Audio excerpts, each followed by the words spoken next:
A Resex, do dia para a noite, que tinha esse tamanho, ficou com esse. Né? Através de uma lei que apareceu, saiu assim na meia-noite mesmo, e foi na meia-noite uma lei que falava da coisa do café, que não tinha nada a ver. Apareceu lá a redução, ou a desafetação, que é o nome técnico que a gente dá, né? Do tamanho da Resex. E aí o polo naval pode se instalar aqui. Né? Então é um processo que está muito dominado pelo Estado. Então a gente tem dificuldade. Agora tem muita reivindicação de algumas áreas pela constituição de Resex, de fundo de pasta inclusive. Lá em Barra, que é um município da beira de São Francisco, tem o que a gente chama de brejos da Barra, né? São os brejeiros. Eles são áreas de fundo de pasta. E o pessoal entende que para preservar aquela área, eles vão precisar de uma Resex. Então, nesse movimento de constituir a Resex dos brejos da Barra. Né? Também como área de fundo de pasta, porque eles entendem que esse é o melhor instrumento. Existem outros, mas eles escolheram esse. Então, é um processo também que está em ebulição aí, que as pessoas estão correndo atrás também, através desse instrumento, que não vai dar o título de propriedade da terra, porque vai ficar com esse formato do contrato de concessão de direito real de uso, que é um contrato também complicado, porque fica muito no domínio do Estado, né? Mas o pessoal entende que é uma estratégia. Né?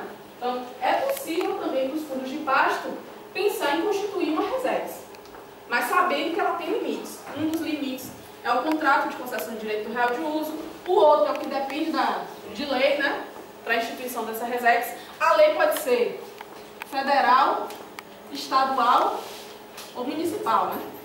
Pode ter Resex municipal, Resex estadual, Resex federal e todas as outras unidades. E a questão do conselho gestor da Resex? Depende de um conselho gestor.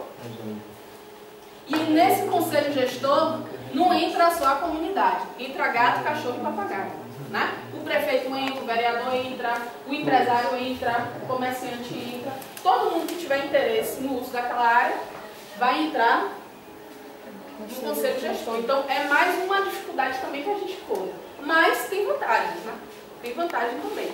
Então, na hora da gente decidir qual é o melhor caminho, é pesar o que é bom, o que é ruim e ver se aquilo serve pra gente. Né?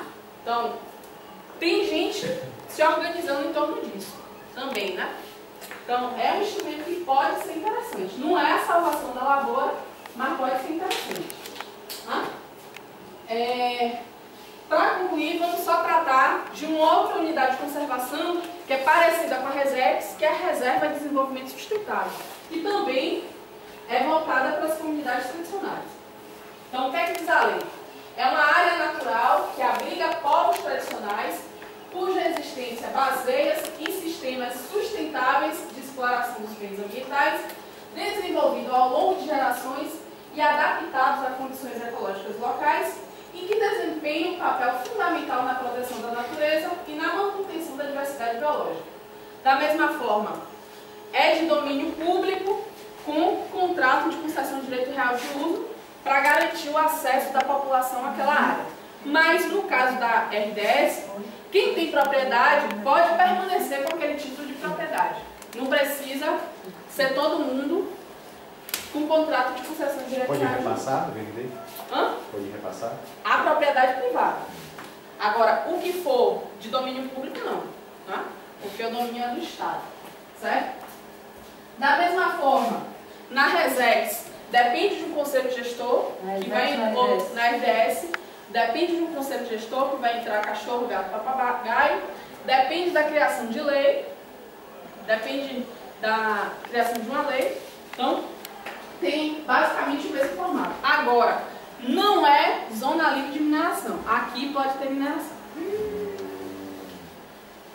E pode ter caça também, né? Porque a lei só garante aí as áreas de Resex. Então, uma crítica que é feita ao sistema de unidade de conservação é isso que eu falei no início, né? Primeiro, parte dessa ideia de que devem existir espaços especiais, então acaba criando ilhas de preservação, né? Não é o todo, é só um pedacinho. Depende muito dos interesses do legislativo e do executivo, porque depende da criação de lei, depende de lei, né? Com possibilidade, inclusive, de alteração pelo executivo e pelo legislativo. E essa gestão compartilhada por vários setores, muitas vezes contraditórios, né? Porque se entra um conselho gestor aqui, o latifundiário, o agricultor, a prefeitura, imagino que não sai isso. Falar de gado. Então, gente, rapidamente foi isso, dessa relação entre direito ambiental e comunidades tradicionais. Foi meio rápido, mas a gente pode voltar de tarde para discutir mais elementos. Tá bom? Gente, antes de sair, só queria falar uma coisa. Estava conversando com a Angelita e tentando organizar a coisa da noite cultural que a gente estava falando. E aí a proposta da gente é tentar envolver o restante dos alunos da escola. Só que assim, a gente pensou em várias coisas, mas precisaria de outras pessoas